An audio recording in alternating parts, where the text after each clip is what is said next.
L'intuition sociale.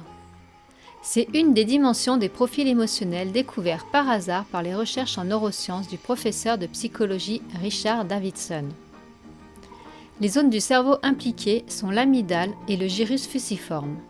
Vous discutez avec un ami et sans qu'il ouvre la bouche, vous comprenez qu'il préfère changer de sujet.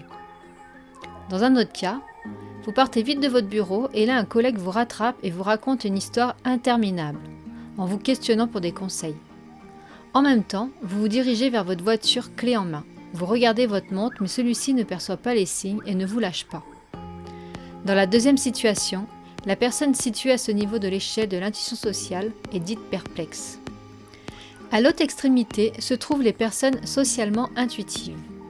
Elles ont une facilité à détecter les indices souvent inconscients du langage du corps comme l'intonation, les expressions du visage, la gestuelle qui vont informer sur l'état d'esprit de la personne.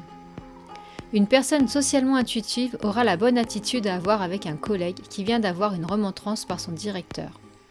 Elle percevra s'il préfère rester seul ou s'il a un besoin d'en parler. Il peut arriver qu'une personne nous dise que tout va bien, mais sa posture, sa voix, ses gestes montrent le contraire. L'intuition sociale va permettre de déceler cette incongruence. On remarquera une divergence entre certains messages verbaux et non verbaux et on pourra en déduire l'état interne réel de la personne. L'empathie émotionnelle est le cœur de l'intuition sociale, car celle-ci se vit en mimétisme, des expressions faciales de notre interlocuteur. Et de là, nous sentons les mêmes émotions, c'est-à-dire de la peine, de la joie, de la peur ou encore de la colère. Mais j'en dirai plus sur l'empathie dans une prochaine vidéo.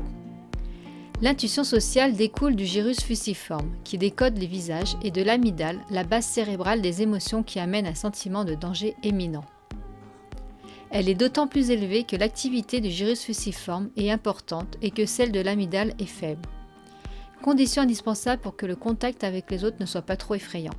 Faites le test, mesurez vos dimensions affectives, lien que vous trouverez sous la vidéo, vous permettra de mieux vous connaître. Lorsque votre profil vous freine dans la vie, le Deep Coaching peut vous accompagner pour vous aider à le modifier et ainsi atteindre vos objectifs.